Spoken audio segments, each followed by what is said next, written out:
John and Lisa, we're spending 70 days eating our way across Asia. Welcome to Hanoi, Vietnam. In this video we'll be trying out 19 Hanoi specialities, letting you know where to eat them and where not to. Let's start off under a bridge, waiting for some Bún Chả. We're here to eat Bún Chả today.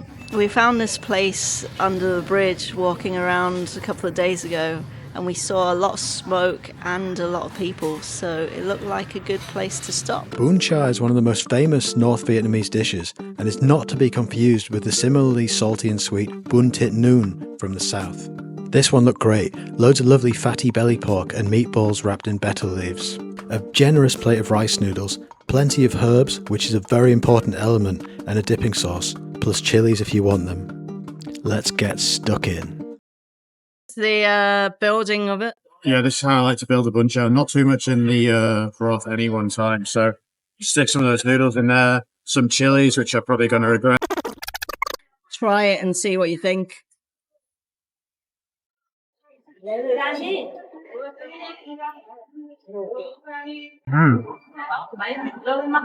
Good. Really good flavour in the broth. Nice seasoned, not too sweet, quite salty, but it's a salty dish. Yeah, pretty happy with something we found under a fridge. Yay. Okay.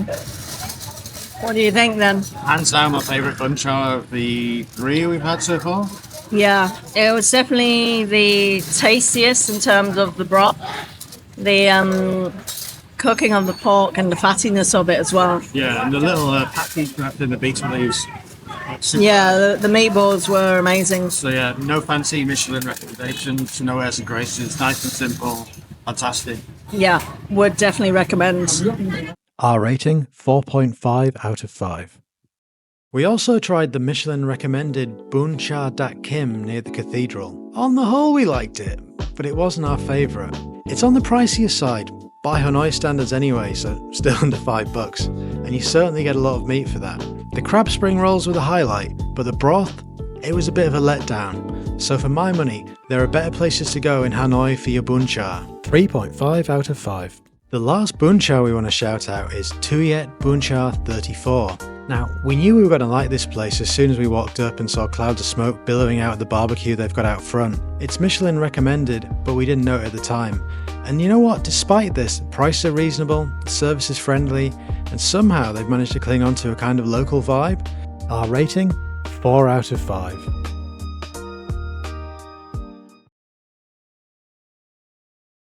Morning, so we are having early lunch. This is Phở Gà. It's the noodle soup version. So we've got some poached chicken on top and broth. This one is a Phở Trộn. It's a dry version. So you've got the noodles underneath, the poached chicken, some crispy shallots and peanuts. You get served the broth on the side. This restaurant is Michelin Bib recommended, and we couldn't come here without having pho. We found the broth really flavoursome and comforting. The dry noodles without the soup seemed a little lacking, but were fine once we added some chili sauce to it. So the chicken really was perfectly cooked, even the breast meat wasn't dry. I can really see why a lot of locals prefer the chicken pho to the beef one even. So we're at this Bún Riêu joint in the Old Quarter. It's like crab noodles soup basically with these like deep fried donuts called lai. This one I have the dak bit. That means the special. So it's got all these extras in like tofu puffs, mantis shrimp, Vietnamese sausage, and ballot, which is fertilized chicken egg. I read about this place in a Hanoi Times article, and it's completely full of locals, so it looks like a good place. Are you going to try the broth now? A lot of flavour, a lot of crab flavour, and it's more than I would have thought. Right, well, let's get stuck in and we'll come back to you after. And give me my verdict. Yeah. Broth did have really nice crab flavour, so if you like that, you'll probably like this. Spiced it with a bit of chili. I always turn everything into tom yum by putting too much chili paste in, so sorry to Vietnam for that, but pretty good. 8 out of 10? Yeah, not a bad rec. Thanks, Hanoi Times. If you're in Hanoi, be sure to check out Đồng Xuân Market on the north side of the Old Quarter. While some of the stall holders may be rather lacking in terms of bedside manner, you can get some great deals there, especially if you're prepared to haggle a bit. We were particularly pleased with this bag of dried mango we got there, at list price I might add. We also found that the area around the market is one of the best places to eat in the city. 2 of the 3 Bún Chả joints we've already featured are a short walk away, but the snack options, they are off the chart, which is really convenient because when we were there, that was exactly what we were looking for. First up, we went to one of the best places to eat one of our favourite Vietnamese dishes, Bánh Cuốn. This place is Michelin recommended, and we've seen some people saying it's not what it once was. Well, it was certainly busy, and not with a particularly local crowd, but the food, we had no complaints there. They've become famous for their egg bánh cuốn, and of course we had to try one. But Lisa, that's right, Lisa the egg fiend, is adamant that the original is the one to get, with some Vietnamese sausage, and who am I to argue? The only regrettable part was when I decided to find out how much I could fit in my mouth, which, as you're about to see, did not go well. What have you got on there? Got bánh cuốn, we've got the dipping sauce, some herbs, and some Vietnamese sausage. Ready? Yeah, go for it.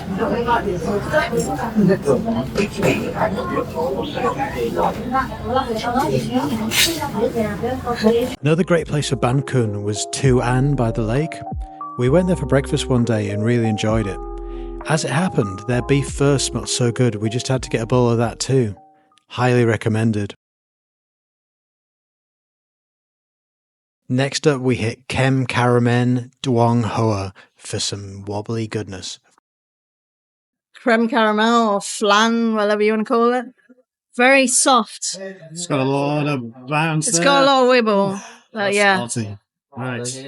Give it a go. Let's give it a go. Give it a go.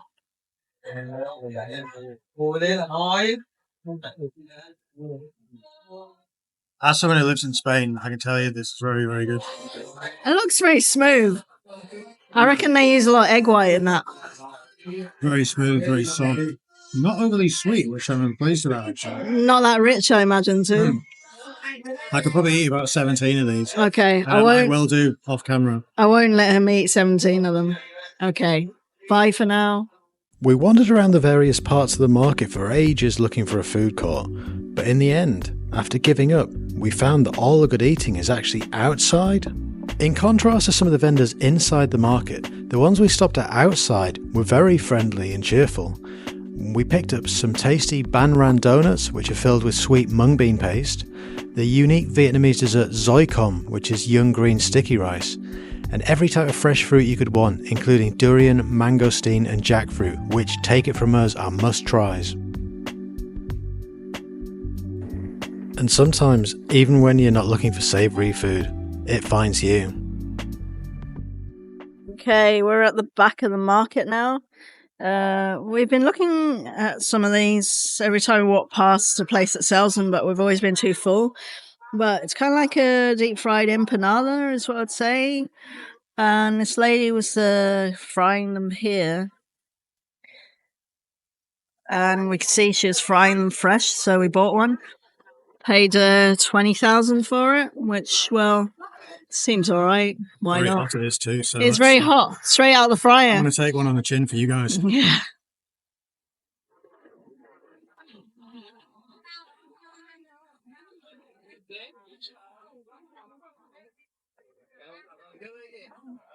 Looks like sort of the stuff you get in Bánh Cuốn. It's like some wood ear mushroom. The wood ear mushroom pork. Some of the ground pork. Yeah, tastes very much like that. Some carrots. Is it good? Looks good. It's good. My mind's wanting that dipping sauce. Vietnamese pasty. Oh. Okay. So this is around the back of the market. We came here by accident because we're on the way to look at some one of the old city gates, but we stumbled across this, which seems to be the market food court. So let's have a look. These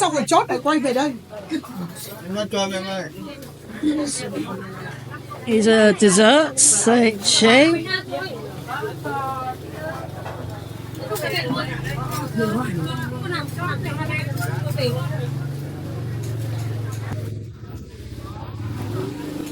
Bikes coming down this alley as well, which seems highly improbable, but, well, they can go anywhere, I guess. Probably shouldn't. Correct. On second look, the crowd in here isn't as local as we first thought, but don't let that put you off, because there's so much to eat here, and a lot of it looked really appetising too. It was just a shame that we'd already eaten a huge amount that afternoon.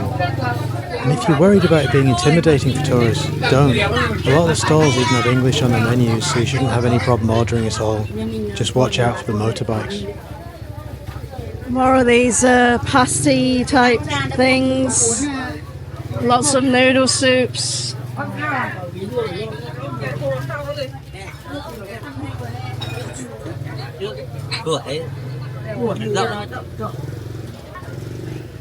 Looks like some snails and some skewers.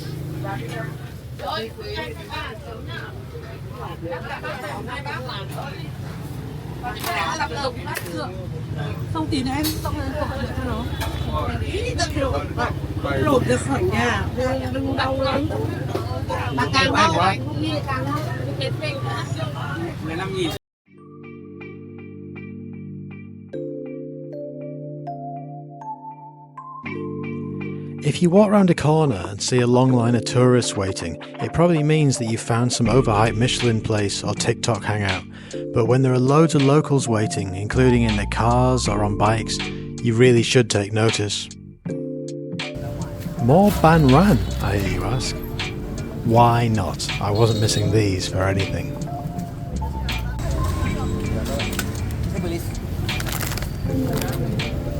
Okay, so we made it to the gate. On the way on this street, we found, well, it was like a queue of people on their bikes.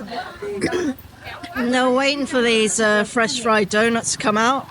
We just bought some donuts, but when there's that big a queue, I'm not missing it, and these look absolutely sensational. Well, it was like also carnage because like there was a guy who tried to stop to buy them in his car, and he was like blocking the whole road. But we stopped going. Still hot. I can hardly handle them. We got the brown sugar here, and then we got the one that people were really going apeshit for. They couldn't keep it with the frying. Stuck in the bag here, the white sugar one. Yeah. Look at this filling in there. This is naughty. Go on, eat it. Start with the brown one. Start with it, yeah. Turn it. Is that mung bean? That looks like a generous amount of mung bean in there. No, it's next level. Hey, don't eat all of it. If you've ever watched any Hanoi content, you'll recognise Train Street. But don't worry, we didn't come here to eat or drink egg coffee or anything silly like that. We just thought we'd include it because, well, it's pretty much compulsory, isn't it? Anyway, in the next section we eat some street food somewhere else entirely. So we come back to this joint in the old port, and there's this really nice Thịt Nướng that we had the other day. Nice cheap Hanoi beer too. So we got 2 skewers. So you can see the ladies working the barbecue like a well-oiled machine. I ordered 2 skewers of pork and 2 of chicken. Got some pickles here as well, a beer and kumquat juice.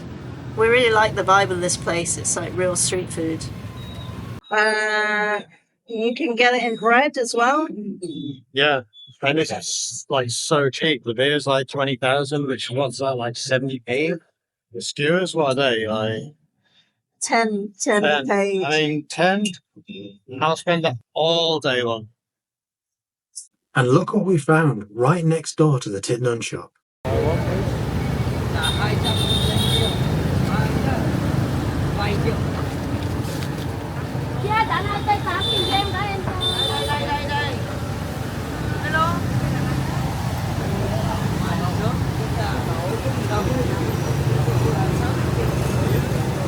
Where's your banana? This is our banana. The last one was very delicious. So this one's overdue, I think. Looking forward to it. Are you gonna have a bite, or is it too hot? Well, I'll have a bite for the camera, eh? Off we go.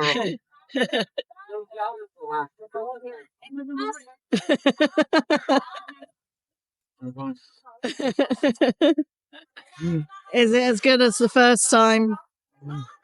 The only thing I need is a giant blob of vanilla ice cream. Be in heaven right now. Show me inside. Let's see. Show me the inside. Tell it.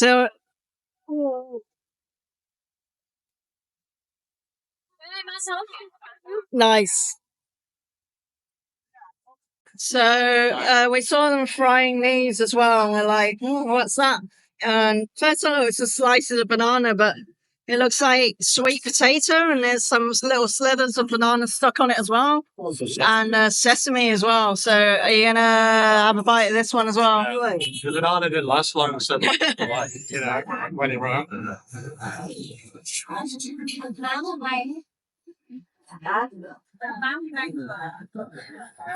That's pretty nice. The crunchy sesame. So this is right next to the place where we just ate skewers. Tastes a bit more like, like dried banana. You get that like so crunchy dried banana. It's more like that kind of flavour. Like the dry, deep fried one. Yeah. Nice.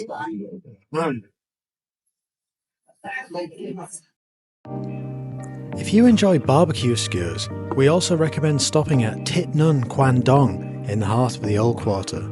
The aunties manning the grill cooked our skewers to absolute perfection, as I'm sure they always do. We'll even forgive them for slightly overcharging us. One of the things you've got to try in Hanoi is egg coffee. It might not immediately sound great, but I can only describe it as being like black coffee topped with sweet, silky custard. In other words, it's fantastic. We tried out 4 places to see which one is the best. First up was Café Jiang. Opened in 1946, this cafe is famous as being the birthplace of the egg coffee, but these days it's incredibly busy and feels a lot like a tourist trap with service to match. The custard foam was delicious, but it had to be to combat the extreme bitterness of the coffee underneath. But as you can see, I still enjoyed my first egg coffee experience, 3.5 out of 5. Next we tried out the Hanoi Cafe. It had a much higher end feel, and Lisa really enjoyed her salt coffee. Again, the name doesn't do it justice. Service and presentation were fantastic and the custard was excellent, but like Café Jiang, the quality of their coffee let them down, 3.5 out of 5. The third place we tried out was Café Lam, which opened in 1952.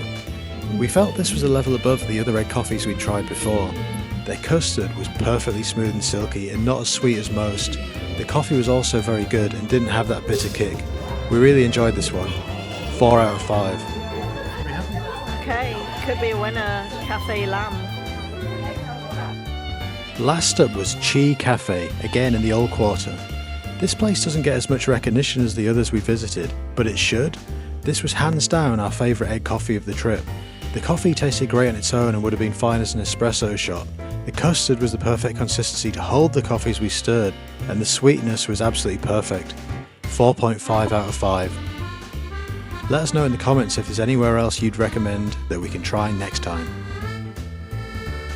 We also recommend Vulab Speciality Coffee in the French Quarter near the embassies. We didn't try egg coffee there, but Lisa says that their oolong tea topped with salted cream was the best tea-based drink she's ever had.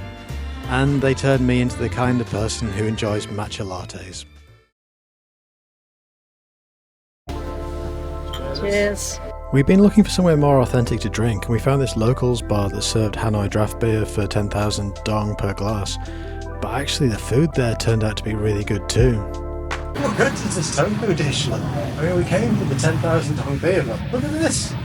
So that was the best fried tofu I think I've ever eaten. Tofu was like so good.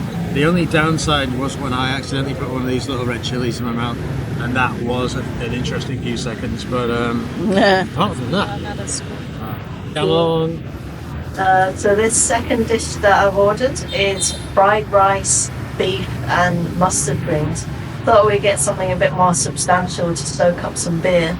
And my mum used to cook a lot with pickled mustard greens, so this really appealed to me. This place was a nice change from the usual Michelin recommended stuff. Tasty, great value food and beer. Seriously, what is not to like? I guess most people probably just get the spring rolls here, but luckily they're excellent too.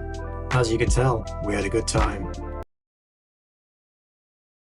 Okay, so we're in a restaurant by the Westlake. We're here for these. These are called Phở Gà. So they are rice noodle sheets with beef and lettuce inside. They are supposed to be the flavours of pho, so that's not a bad thing. We've ordered a second dish as well, which is like a sort of a mishmash of stir-fried pho noodles, but also they're called pho pillows. But we're going to see what that is when it comes. So far, yeah, it's like a really local restaurant, so nobody really wants to come talk to us or serve us, but that's fine. We'll try and get some chilies and calamansi off them because we don't get any. Because we don't eat that. Because we're foreign, we don't eat that. This dish right here is called Phở Ranan. It's made up of half of these deep-fried inflated pho pillow, they call it. This is the deep-fried crispy pho. And some beef here, veggies underneath. These are really good. Like, They are surprisingly good. These are like lethal. Yeah. The meat's a little. Sauce after put these chilies in. The meat's a little warm as well, which is nice. So far, yeah, food's really good. About to try the noodles, so cheers. So the inside of this is like a fried rice noodle, but like a rice noodle sheet. But yeah, this dish is really interesting. It's like very crispy. It needs a little bit of seasoning, but I mean, apart from that, it's completely. What do you mean it needs seasoning? Yeah. What do you want? Well, it's like a beef pho, but completely reinvented. But yeah, very happy with this. You need to come and try this for sure.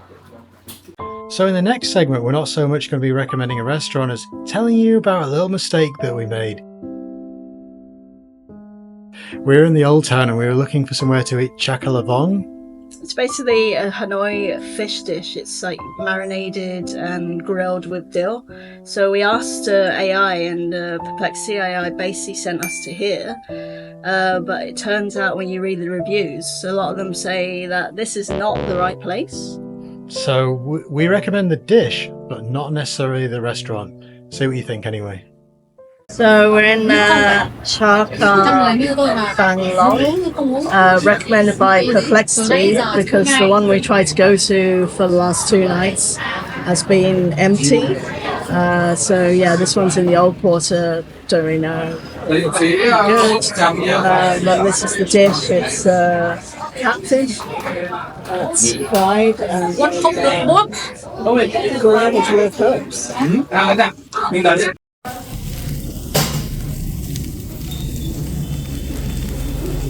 It's pretty succulent. It's nicely marinated. It comes pre-cooked, and then you reheat it on the grill with the herbs. And you get served it with bun noodles. And there's a sauce made of shrimp paste, vinegar, and peanuts. And surprisingly, no bones. It's really tasty. There's a lot of dill, which is surprising flavour for me here, but makes a change from everything else. So liking it. Good. It seems fitting to finish by talking about desserts. We'd like to recommend a couple of places in Hanoi where you can eat some of the unique Vietnamese sweet dishes. The first is Ngoc Than Quan in the Old Quarter. These refreshing dishes are often bathed in coconut milk, containing goodies like jackfruit, pandan noodles, fresh coconut, and even caramel pudding. Importantly though, we never found them too sweet. They're just a delicious mix of flavours and textures. And last up, when you're in Hanoi, do not forget to get coconut ice cream whenever you can. We had it several times, it wasn't even warm then, and we don't regret it one iota. Of course, that wasn't everything we ate in Hanoi. If you want any more information on anything featured in this video, just drop us a message in the comments. Thanks for watching! As you can see, the steps are interesting.